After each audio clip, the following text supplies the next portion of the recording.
So this was not requested. This is good old-fashioned the Kennedy assassination inside the book Depository. This is by LEMMiNO. And this one's going to be a little bit longer. We're going to go into just before chapter 7. So we'll go through 6. But so far, I didn't realize that he got the job. If you haven't seen part 1, then spoiler. I didn't realize he didn't get the job up until like a month before. I did this video like part 1 like 3 days ago, so I'm going off of memory, and I've done a lot of videos since. It was such a short window, and he got the job there before they knew that the route was going to be coming through and loop around. And it made me start questioning Harvey Oswald's. He's involved. I'll say he's involved. But I started to kind of go, huh? Maybe he'll play everything out, and then I'll be like, oh yeah, I was stupid. So let's get into the video.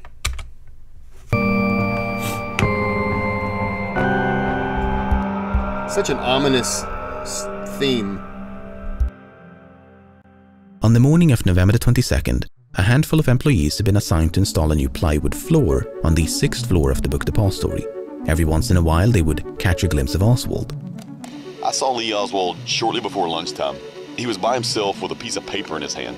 I had nothing to say to him, but some of the other male employees teased him and told him he ought to go get a haircut. Lee Oswald just laughed at this remark. Shortly before noon, it was time for lunch. What was up with his hair? It doesn't seem any different to me. That's all it took. Being teased about a haircut made him go kill the president. For a bit of fun, they decided to race the 2 elevators down to ground level. As they began descending, they observed Oswald now standing on the 5th floor. He shouted for them to stop or to close the gate to the elevator upon reaching the 1st floor. Charles Givens then realized he'd forgotten his jacket and cigarettes up on the 6th floor.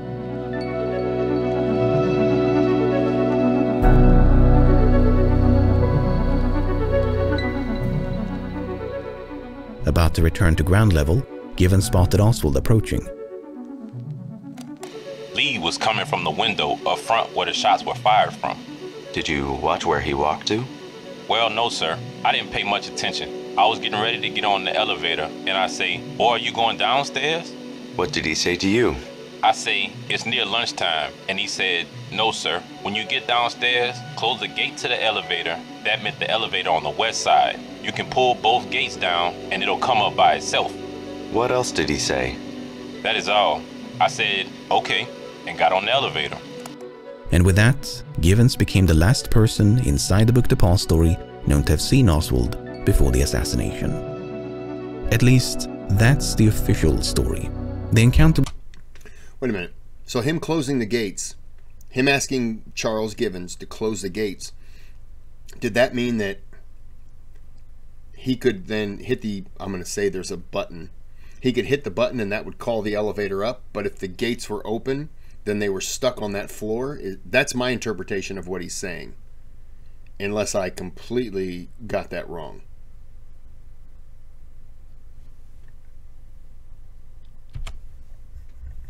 Was fixed at 11:55, more than half an hour before the shooting. But other... Real fast. Yeah. Yep. Goes along with perfectly with what I just said. Employees claimed to have seen Oswald in other parts of the building around the same time or even later than Givens. Givens himself provided conflicting accounts. But I'm getting ahead of myself. This encounter notwithstanding, Givens was not the last person to visit the 6th floor. Shortly after Givens had left, Bonnie Williams grabbed his lunch and went upstairs. He sat down right about here to await the president's arrival. Now, when you were sitting by the window, could you see down towards the southeast corner? No, sir. I couldn't see anything as I remember there. About the only thing that I could see from there would be the top edge of the window because the boxes were stacked up. Did you see anyone else up there that day? No, I did not. The southeast corner is the location from where the shots that killed the president are believed to have been fired, the so-called sniper's nest. Williams says he was alone, but admits his view was obstructed by tall stacks of boxes. Meanwhile, down by the main entrance, someone was attempting to gain access to the building. I met an elderly white man at the entrance of the building who asked me to direct him to a restroom. The man was very old and feeble and could hardly make it up the steps. About 5 minutes later, I saw this man leave the building and enter an old Buick automobile with 3 elderly white women. The Buick then drove away. Did you see him talk to anyone in the building? No, he went straight out. This individual was never identified and is the only unknown person known to have entered the book depository before the shooting. If he's a feeble old man. Yeah. Okay, so I was going to say, if he's a feeble old man, I doubt he had any involvement. He probably could have just been using the bathroom. But then again, he could have been somebody who appeared older than he was, or made himself appear older by, you know, needing a little bit of help moving up the steps.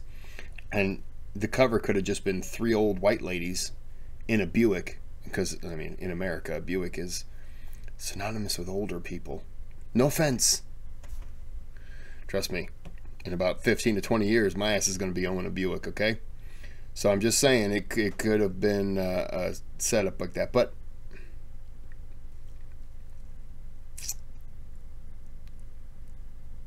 I don't know. That could have just been a coincidence as well.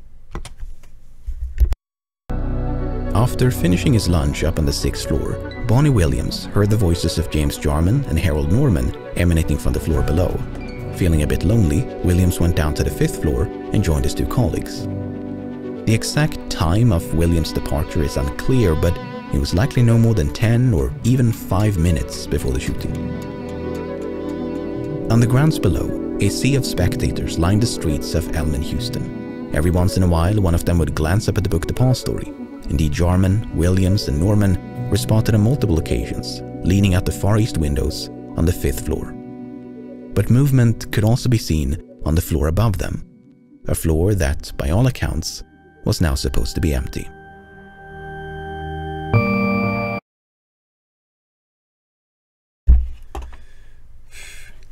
I've never actually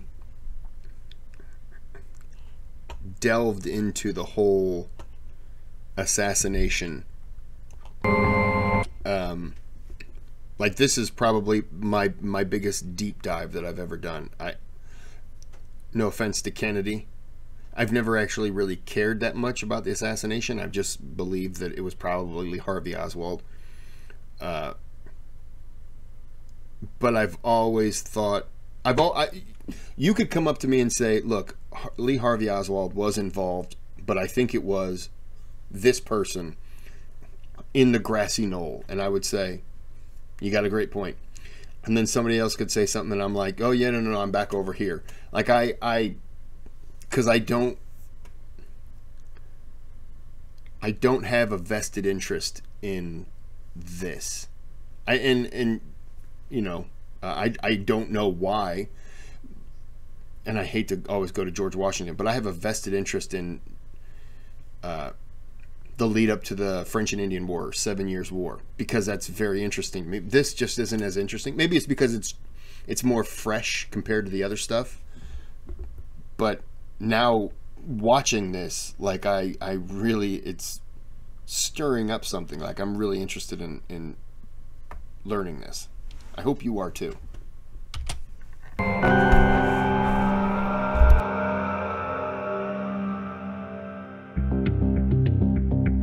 Awaiting the motorcade by the east curb of Houston was a young, newlywed couple named Arnold and Barbara Rowland. Some 15 minutes before the shooting, Arnold spotted a white man in the westernmost window on the 6th floor of the book depository.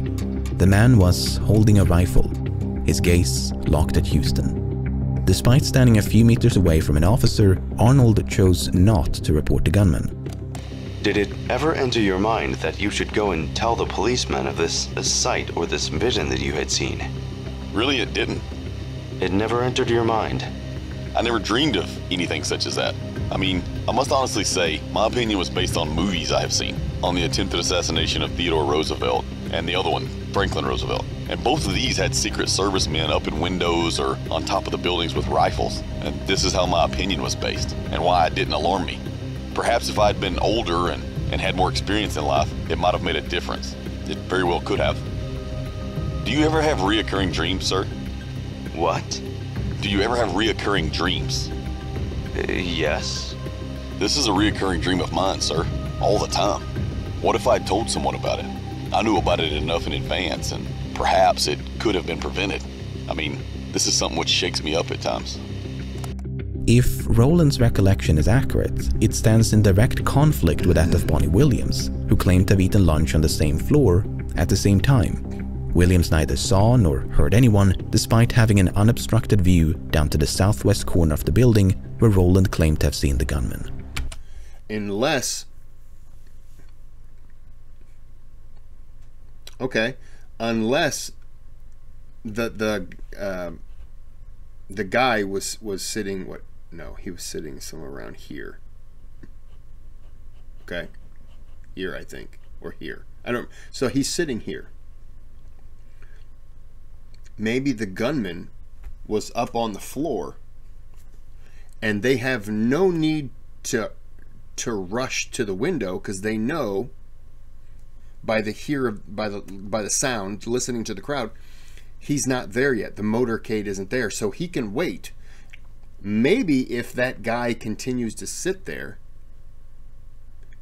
the gunman sneaks up and maybe he kills him to be able to make that shot. And only when he left to join his buddies, that's when he came out and stood at the window and was standing here to see if this is a good window for the shot, or if back here would have been better. Sorry. You know, you can kind of hear what's going on outside, especially if the windows are open. So if the gunman was up there, I'm going to say gunman because I don't want to say LHO. Lee Harvey Oswald, LHO. Yeah, damn it, I just said it. But he could have still been up there hiding, and you know, now he's just kind of like, I gotta kill this guy. I don't know. I'm speculating. A few minutes later, a different spectator named Howard Brennan spotted a white man pacing to and fro the easternmost window on the 6th floor. At 12:30, the presidential limousine emerged from behind a building. I'm going to say this, unless there's a possibility that there were two men in that book depository. At either end, car comes this way, that's his shot. Car goes straight, that's his shot. Maybe. And began driving north on Houston. As the car made a sharp left turn at Elm, a high school student named Amos Ewens glanced up at the book depository and caught sight of a protruding metal rod.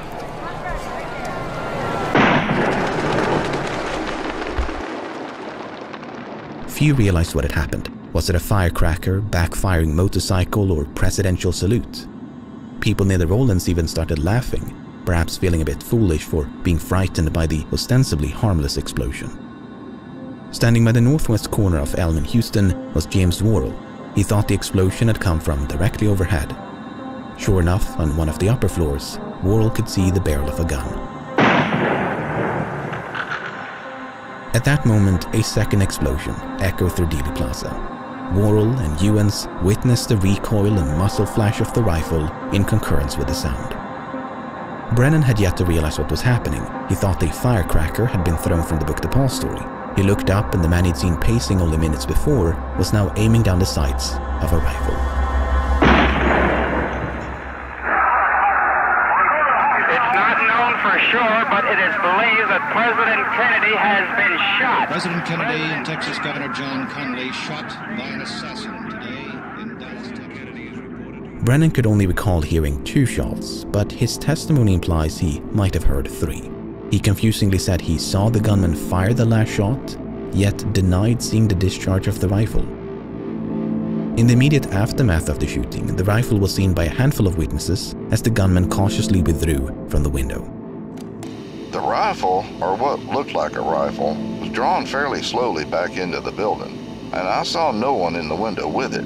I didn't even see a form in the window. I could see his hand, you know, the rifle laying across his hand, and I could see his hand sticking out on the trigger part. After he got through, he just pulled it back in the window. He drew the gun back from the window, as though he was drawing it back to his side, and maybe paused for another second, as though to assure himself that he hit his mark, and then he disappeared. Neither Ewens nor Worrell saw the face of the gunman and could thus offer little to no information regarding his appearance. The one thing that the police will tell you about any crime: people's memory, even immediately after a situation, is garbage. Hot, steamy garbage. And people, you could get the most basic thing. You could have 5 people. They've done experiments on this. It's very interesting. You could have 5 people, and a scenario would come in. Those 5 people could recollect different things. He had blue eyes. No, he had brown eyes. No, I thought he was wearing a mask. No, he had a green shirt on. No, he had a brown shirt on. Like, it's amazing how stupid people turn moments after something that you'll probably remember for the rest of your life. And that's not a shot at people. It's just that for whatever reason, I think maybe shock or something, is just suppressing to protect you from maybe just an emotional and mental collapse of what you've just witnessed. But man, people are not good witnesses at all, unfortunately. Arnold was quite some distance away, yet furnished a basic description of the man he'd seen about a quarter of an hour before the shooting, a description that was quite similar to the one provided by Brennan, who got the best look at the gunman. Taken together, these accounts paint a picture of an assassin on the 6th floor of the book Depository, taking aim with a rifle and firing at the president from the sniper's nest. But other accounts leave room for a bit of doubt.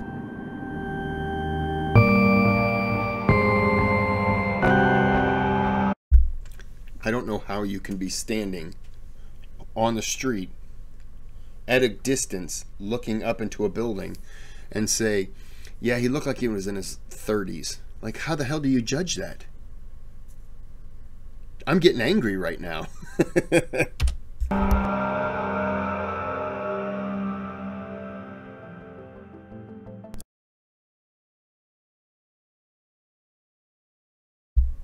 That was a good picture. I'm guessing maybe where the one guy was, or the 2 people were standing to kind of show a distance. As previously mentioned, Arnold... Okay, even from here, if this is where that guy's standing, you got somebody in that window, how are you going to judge that they're 30? Now, having said that, I do understand that when you take a picture, the depth and everything is not as good as just a human eye looking at it. So I have to take that into consideration. I've never been to Dealey Plaza where this all happened, but I would love to go there and stand in situations where these people stood and just try to see if I could tell, the age of somebody. It'd be so weird. I don't think I could. Roland spotted a white man with a rifle in the westernmost window on the 6th floor about 12:15. But as late as 5 minutes before the shooting, Arnold observed an elderly black man leaning out the easternmost window on the same floor. He might have confused the 6th floor with the 5th, where James Jarman, Bonnie Williams and Harold Norman did indeed lean out the windows. In fact, they were the only black employees known to have watched the motorcade from a floor above the 1st. Except they could hardly be described as elderly. But then, take a listen to this. Will you describe with as much particularity as you can what that man looked like? It seemed to me an elderly black man. That is about all. I didn't pay very much attention to him. This question was then repeated to Arnold a few minutes later, at which point his answer had dramatically changed. He was very thin, an elderly gentleman, bald or practically bald, very thin hair if he wasn't bald. Had on a plaid shirt, I think it was red and green, very bright color, that is why I remember it. Can you give us an estimate as to age? 50, possibly 55 or 60. Can you... This is what I'm saying. This is what I'm saying. Give us an estimate as to height. 5'8", 5'10", in that neighborhood. He was very slender, very thin. How would you be able to judge the height of somebody at that... Can you give us a more definite description as to complexion? Very dark or fairly dark. Not real dark compared to some black men, but fairly dark. Seemed like his face was either, I can't recall detail, but it was either very wrinkled or marked in some way. So... That seems pretty detailed. They would ask me and I'd have been like, I don't know, he could have been white, black, or Asian. He's one of them. I have no idea. What was he holding? I don't know, a rifle, PVC pipe, a fork? I have no idea. I would be a terrible witness. I would be terrible.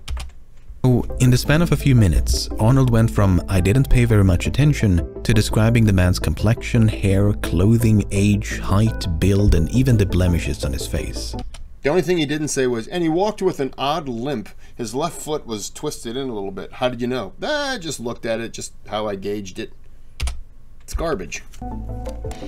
Sometimes some people are prone to exaggerate more than others, and without in any way meaning to take away from the testimony of your husband as to what he saw in the building at the time, just from your general experience, do you feel you can rely on everything that your husband says?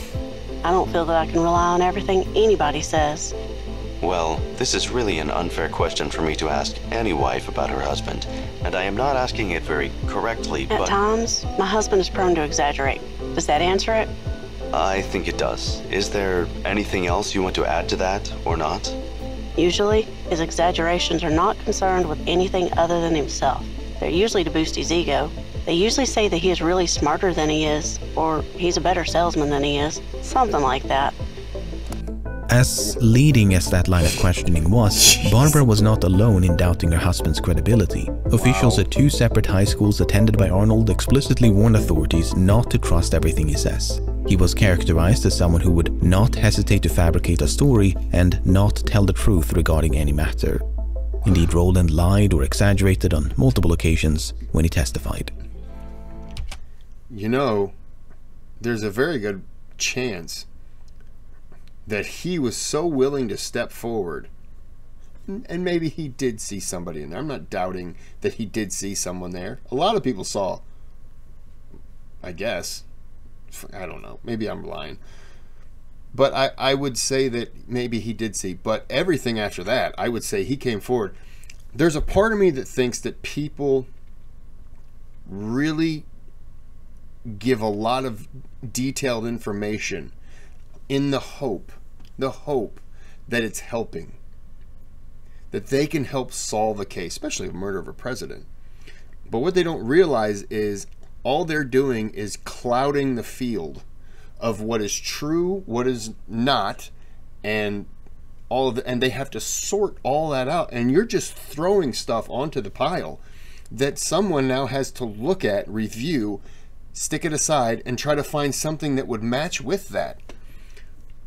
I mean, people really do want to help, but in situations like this, it's better just shut your mouth and say, look, I saw somebody in the window. Other than that, I can't tell you anything, because it would be wrong, and it would just lead you down a wrong path. You know, I got nothing. But we want to be good. You know, that's my belief in that. Another witness who claimed to have seen a gunman in the book Depository was Carolyn Walter. Shortly before the arrival of the motorcade, Walter had seen a man with blonde or light brown hair in one of these windows on the 4th or 5th floor. She explicitly ruled out the 6th. It should be noted, however, that during the shooting, this window was closed with the blinds down, while this one, as you already know, was occupied by Bonnie Williams and Harold Norman. In any case, the light-haired man seen by Walter was holding a machine gun, and standing beside him was another man wearing a brown suit. Much like Arnold Rowland, Walter assumed the gunman was a presidential guard and refrained from telling the police. In fact, there's no evidence she told anyone of what she'd seen, not even the colleague with whom she watched the motorcade.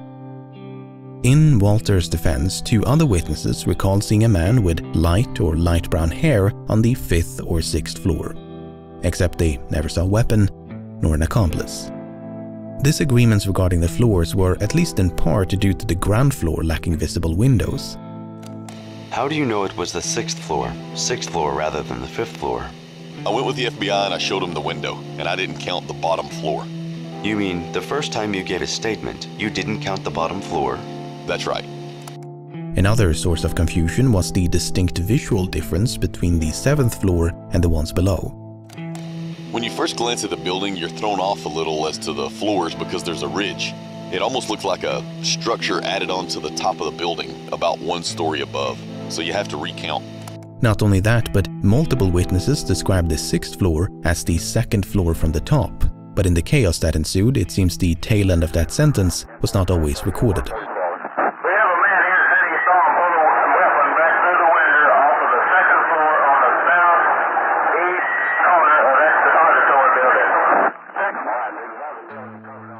Amos Ewens is another curious witness because even though he never saw the gunman's face, he did see the top of his head.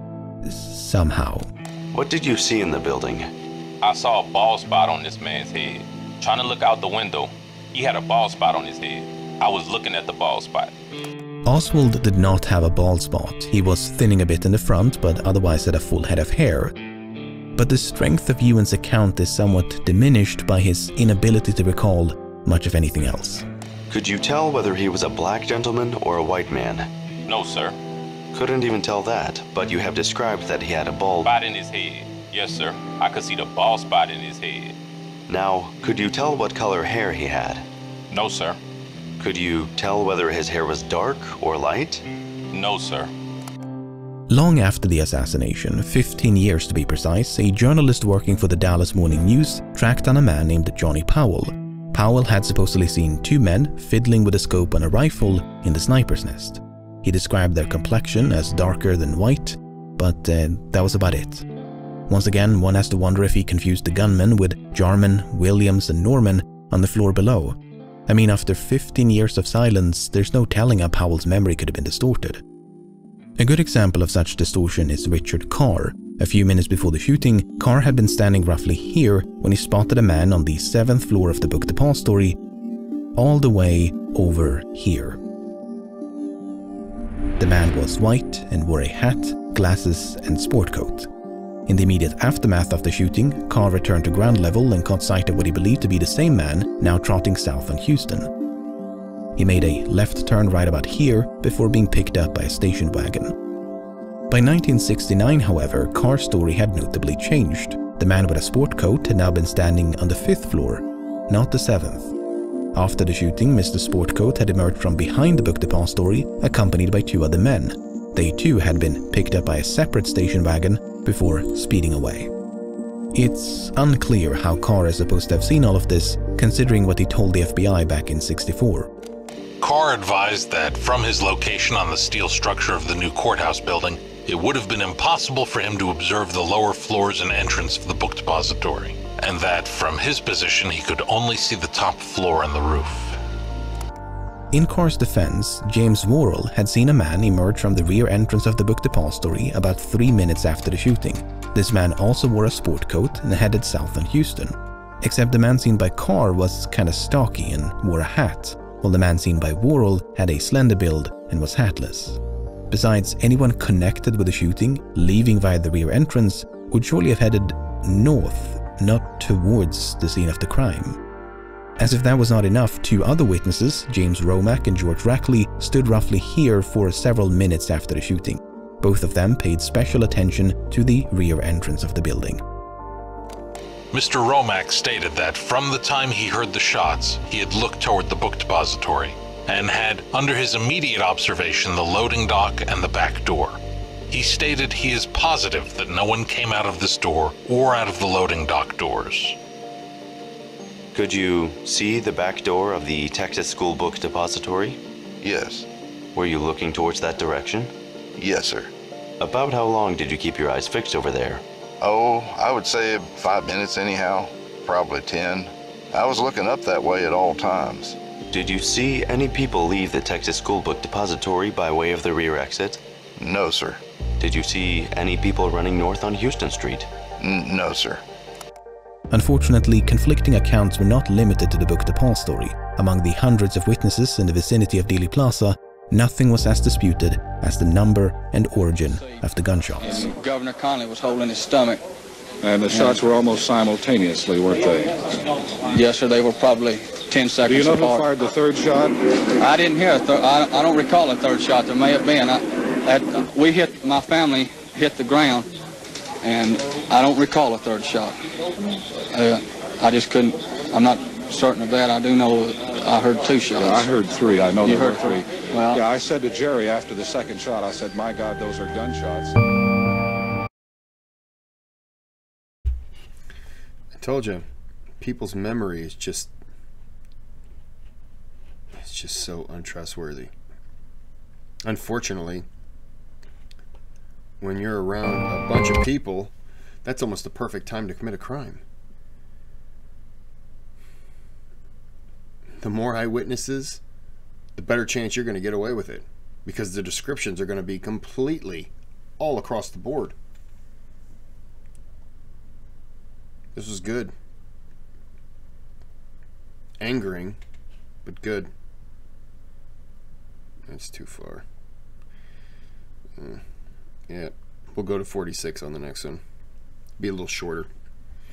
Okay. Well, that was it.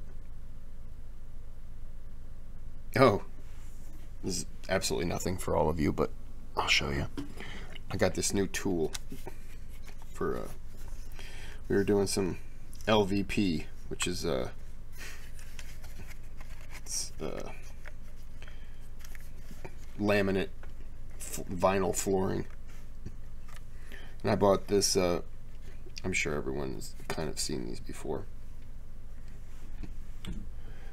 but you need to cut something,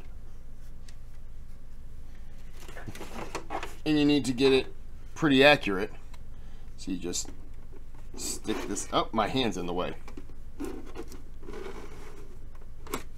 And there you go. And then you can lock it right there so it's in place. And you just trace that around and cut. It's nice. It's about 10 inches long. And you just, when you're done, just clear it back out. They've got smaller ones, but we've been doing a lot of them in these hallways, and so I got that. I'm selling this $7,000. That's fair. $700,000, and you can have this wonderful piece of artwork that you can, I don't know, hang in a bathroom. And you'd be like, who is that? Oh, that's that YouTube sensation Kris Stanton's head. Please. I mean, yeah, the whole thing, this actually cost me like $10, but that's not what we're talking about. We're talking about a piece of art.